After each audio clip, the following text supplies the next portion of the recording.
Hello everyone and welcome back to Let's Talk FGO Wanted, the show where we let you know if you want to roll that 5-star, and the 4-star, and the other 4-star.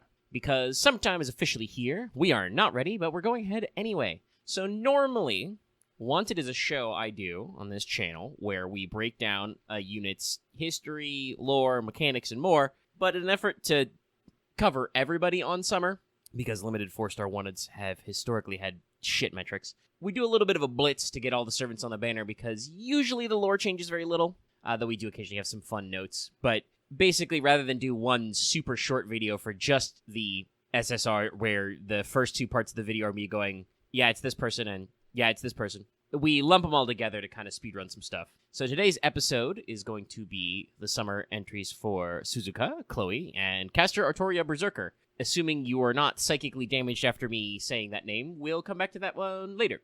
Okay, so we're starting with Suzuka. Summer Suzuka is a SR 4-star rider. She's slanted towards the higher attack, lower HP. She is quick, arts, buster, good hit counts, slightly above average NP gain. Her NP is AoE, hits all enemies. Quick, it has Pierce Anvil first for 1 turn, and a 30% extra damage to Lawful for 1 turn first as well, and does bonus damage to the Earth attribute with Overcharge. Her verse skill is the Charisma type thing, gives all allies 10 to 20% attack up for 3 turns, and also gives them a 10 to 20% NP damage up if they are Summer type for 3 turns as well, and also generates 5 to 15 stars. Pretty typical stuff. Second skill gives herself 10 to 20% quick up and 30 to 20% crit up for 3 turns, and also 3 turns of an on-attack buff, where if she lands a crit, her attack is raised by 10% first, so giving you some decent amplifying damage on critical hits. Her final skill is the mandated 20 to 30% battery on herself, but it also lets her target an ally, giving them -1 turn of skill cooldown and 20 to 30% NP gain for 3 turns. Passives are Magic Resistance D, Riding A, Territory C, and Divinity A for a bit of extra spicy damage. Her quick cards are very good, and her arts cards are a little bit extra good. So Summer Suzuka here isn't really breaking any new ground, and as an SR, you're going to have to invest a little bit of extra resources to bring her damage up to the level of a 5-star, obviously. But it is a pretty competent kit. She has 2 trait-type damages, doing extra damage to Lawful as a trait, which lasts the whole turn, and then specifically her NP doing bonus damage to the Earth attribute, which is, basically every attribute that's not star is somewhat common. It recurs frequently. She also has basically all the offensive buffs. The trait effect is the damager's alignment is a special damage up. She's got an attack up, an NP damage up for herself because she's obviously Summer, a quick up, crit up, etc. So, covers most of our bases, and she has inherent damage plus with Divinity A. And she can do a little bit of party support. Her NP also pierces every time, which is always nice to avoid that problem. Party-wise, she should probably synergize pretty well with the Scuddy type system, which can include a 3rd Scuddy, thanks to Summer Scuddy. Funny how this is all working out. And Suzuka has a decent number of hits and self-buffs, 2 quick. She has a self-battery to make up for some lack in that department. And she can also basically work as a supporter in any summer-based team, since her shared buffs are pretty generic. It's the attack up and NP damage up, so long as you're not using somebody without a damaging NP who is Summer, which I don't know if there is any of those, she can work pretty well. But do watch out for facing enemies who are not Lawful in Earth. Her damage is probably going to seem anemic then. She is, after all, only a 4-star, and even if you buff her up, it's, one of those focuses where you're going to want to make sure you're smacking your traits. For CEs, if you're really going to run double skibbity, just go ahead and with Black Grail, or the equivalent, the maximum NP damage ups. The 50% CEs aren't a great match to someone with only a 30% battery on their self, so you're going to need a little bit of battery no matter what you're doing. Other than that, focus on some quick and some NP damage up to probably boost those numbers. And like I said, Suzuka herself obviously is an AoE, so you're probably using her as a sweeper for farming, but you can combine her with other Summer servants to get some extra damage buffs if you are facing either bosses or just farming, free quest nodes that have that one guy who's super stonks. Now, her materials, speedrunning a little bit of that stuff. Ascension's pretty normal, but get used to be mentioning seashells, because they're Summer servants. But apparently Suzuka needs a new handbag or something for her skills, because not only do those require extra seashells, but 20 sun scales per skill. I'm reading my notes a little too fast. But in case you forgot, sun scales came out with LB7 earlier this year. It's been, 6-ish months, 7-ish months, so watch out. I don't really have anything else to add about Summer Suzuka here. Her idea is that tanned gals are summer, right? Yes, ma'am. Yes, it is. Now on to the next. Chloe gets an ult. And she's mad you've been missing all your deadlines because she's become an Avenger. For SR Avengers, she's actually on the lower attack side, but the difference is pretty small. Avenger obviously is a high attack class in general, and most of the other 4-star Avengers are either at 10k attack or just below it, so it's a pretty tight cluster. She is, however, quick Arts Buster, 3 quicks, with 5-hit quick cards, and pretty high NP gain. It's 0.71 as a result. This is a servant where we have to talk about skills first. I mean, we don't have to, but it is just easier that way. So her first skill is kind of the critical one here, but it's kind of a charisma variant. Again, 10 to 20% attack up, and also the same amount crit up for the party for 3 turns. It gives Chloe an on-attack buff where she raises her crit strength by 10 per hit with quick cards for 3 turns. But also it gives the whole party a 5 attacks, 5 turns buff, where if they hit the enemy, they get a manuscript complete stack for 5 turns, which is used for her NP and stuff later. For big brain strategy reasons, her second skill is also very interesting. It gives a targeted ally a 1x 3 turns 1k to 3k guts, and then gives herself a buff where after 1 turn, she rotates to your back row, pushing your closest reserve servant up. This will reset your command deck, by the way. And her final skill gives the party 10 to 20% NP damage for 3 turns, and also consumes the manuscript stacks on everybody to give all allies 10% NP per stack consumed. So that can be quite a bit of NP. Now, her Noble Phantasm is single target quick, 1 enemy, the best damage starting multiplier in the game.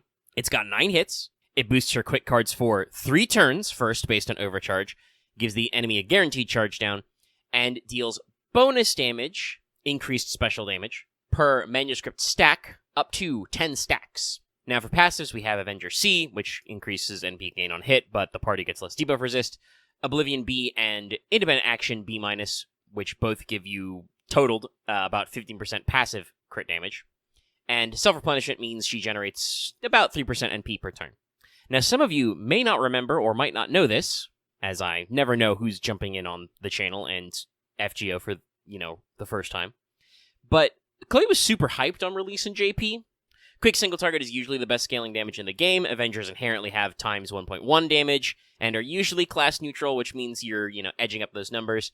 Combined with her decent spread of buffs and the fact that she does have special damage per stack and a high hit count, if you get overkill or overgauge, you're probably going to be looping that charge down effect, and her stacks don't go away on NP firing. In fact, I think you technically, if you haven't applied all of them, you get an extra stack when you land the NP blow. You can also consume her stacks to force an NP fire as needed while also boosting allies' NP a lot this way. And she does have a very unique ability to duck herself out of the battlefield to rotate in new people as needed. This is pretty impressive, but she still has SR stats without Grails, and you are forced to roll for her in a double SR rate up. And I do kind of feel like the hype died down over the years. She should still put up impressive results if you know what you're doing, but she's also not like an autopilot type servant. If you want my suspicion as to why she's not talked about as much anymore, I think it's because even for boss fights, she needs setup. You need to farm some stacks to maximize your damage, and FGO players hate waiting. Basically, the, kind of analysis math nerds fragment of the fan base, got a hold of her kit and was like, oh shit, your damage potential is through the roof here. But to do it, you have to, set up, farm out stacks, probably rotate her out so you don't lose buffs, have new guys do some stuff, rotate them in, etc. Still, she's got a lot of quick cards, so Scotty style is once again the dominant mode here, but she is chaotic, good. And in her third ascension, she has the animal trait, so there's some other support out there with good buffs. She's also summer mode too, so she can synergize with Suzuka even, going back there, if you happen to roll some of those while you're trying to aim for Chloe here. Now for CEs with no intrinsic battery, her only NP battery effect is to consume stacks, which you're going to want to do carefully, because that obviously impedes your damage. But you are probably relying on double 50s, so you can go with a Black Grail or some other immense NP damage CE. Otherwise, I would say to buff quick up and NP damage or NP gain. Also, if you are getting her and you're considering going the long haul, consider using Chloe's own Bond CE. It not only gives her 30% NP damage up all the time, but also gives the entire team 1 manuscript stack when she enters the field, up to 3 times per battle, which also means that it procs if you swap her out and then she comes back in again. So there's some very funny things you can do with that one. Her Ascension materials are all pretty normal, but as an Avenger, her skills are just kind of requiring an amalgamation of stuff. So you're looking at things like 10 shells, 12 stakes, 12 stand arrows, and 12 obsidians per skill, which is not like a lot, but it is, one of those things where just if you're already in the can for mats, you may have to worry about this stuff. I can only assume her basically Tamacat style cosplay in Stage 3 is because Chloe is also voiced by Chiwa Saito, who is all the Tamamos. And last, but certainly not least, we're moving on to the big one, Caster Artoria Berserker Summer. I think we usually shorten this to Bakatoria or Zerkatoria. Sadly, Buntoria doesn't work because of the Summer ruler, ironically enough. Also, if you don't get the meme that's going around, in LB6, Castoria says that she lost a couple of toes to frostbite, but in her sandals, she's drawn with all her toes. Either she got them back or just Takuchi for gore. Anyway, this Artoria occupies the high attack, lower HP slot for SSR Berserkers. A very similar attack and HP spread to last year's big Summer Berserker, Ibuki. She is quick, arts, buster, solid hits, and slightly below average NP gain. She's 0.4. Her NP is, well, the money shot, Hope Will Camelot. It's an single target arts, which gives the whole party her iconic one-turn purge defense. It deals 150% damage to threats to humanity, which is mostly Eldritors, a few Beastie Boys, and Calamity-type enemies. Wonder why that is. It also gives the targeted enemy 20% crit chance down for 3 turns. Its overcharge effect is to boost her damage versus chaotic and divine enemies for 1 turn first by 50 to 100%. These are also separate buffs, so they get added together. Her first skill is a 30-50% battery, but also it gives her 3 turns of 30-50% crit up and 3 turns of a big star weight gain. This is very important for Berserkers if you want them to crit, because their star weight is normally atrocious. But also 50% battery, you know what you're about. Her second skill is the targetable 10-20% battery. Also, it gives that targeted ally a 1-time 3 turns overcharge up, +1, and 10-20% NP gain for 3. So, it's a very familiar buff. Her final skill is a big blue burst. It's a 30-50% arts up for 3 turns, gives herself invul for 1 turn, and 10 stars per turn for 3. Her passives are Madness Enhancement A for her Busters to Clap, Magic Resistance B, so she's got a little bit of debuff resistance as a Berserker, Item Creation E for a little bit of debuff success, not really important to her kit, and she has her Fey Eyes, which give her a 20% passive crit dodge. So basically, we took Castoria, an iconic support unit, the once and future Queen of Art support, and we said, what if we put her kit on an offensive unit? She basically does all the familiar stuff you've probably seen from using Castorias before, even if only on your friend's support list. I know they're there. But some of it's focused on herself, instead of being targetable, so she rapidly shifts into overdrive and just cold cocks bosses with certain traits. The only thing she's missing is her own attack up, which the squad can supply. She also retains her iconic hard defense as well, which is a great showing for Berserker.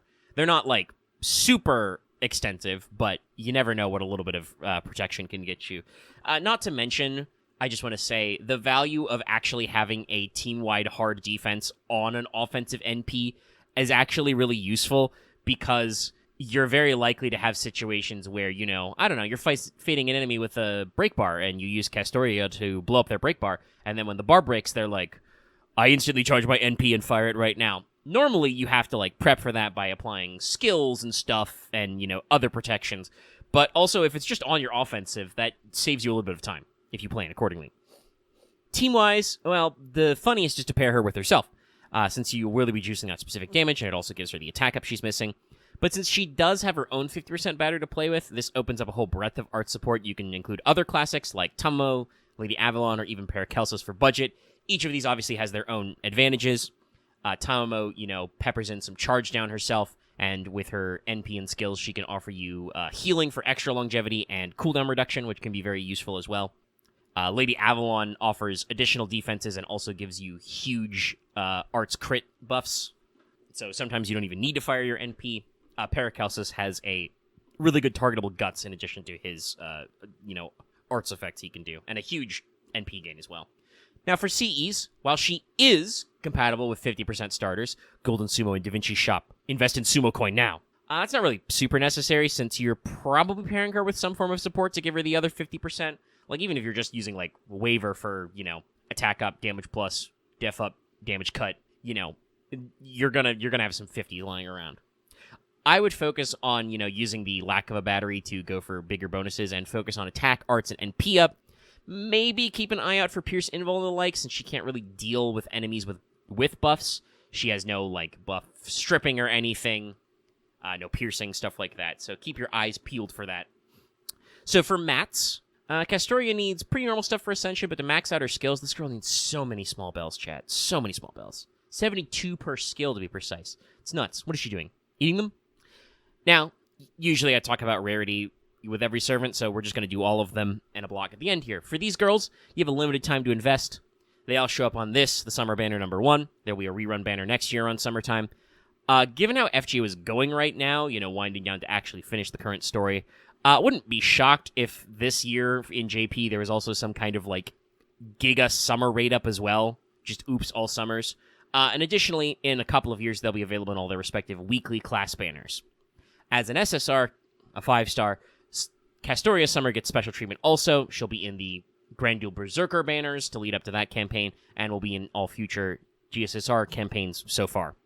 And that is basically a wrap. I'll see you in a couple of days for banner #2, assuming I don't explode from all the Death Stranding we're streaming. And we're going to do a little outro-ly do. If you're watching this video on YouTube, give us a like, share us with your friends. You know somebody who wants to know more about these banners, hit them up with this video. Leave your comments down below. You can also join our Discord.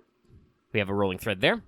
Ring the bell, sub to the channel to get more wanted videos. Like I said, there's another one of these coming up in only a few days, probably. So have fun with that. You can also join the channel memberships to give us some extra cash and to get access to badges and emotes. And support us on Patreon. Could have gotten this episode early if you support us on Patreon at a high enough level. And also get access to audio of our podcast, Let's Like FGO. We do the podcast every week. There was a podcast last week. There's going to be a podcast coming up this week. Check them out. And we'll have a very special word for our patrons after the musical outro.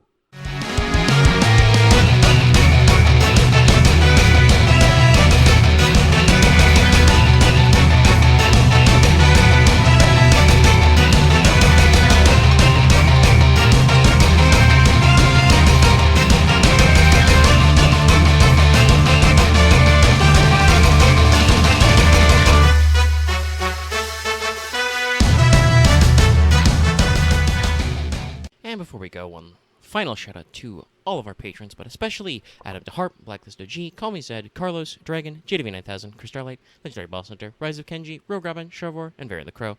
Thank you much for your support, everybody. I feel like we do want to see some more, consider supporting us on Patreon.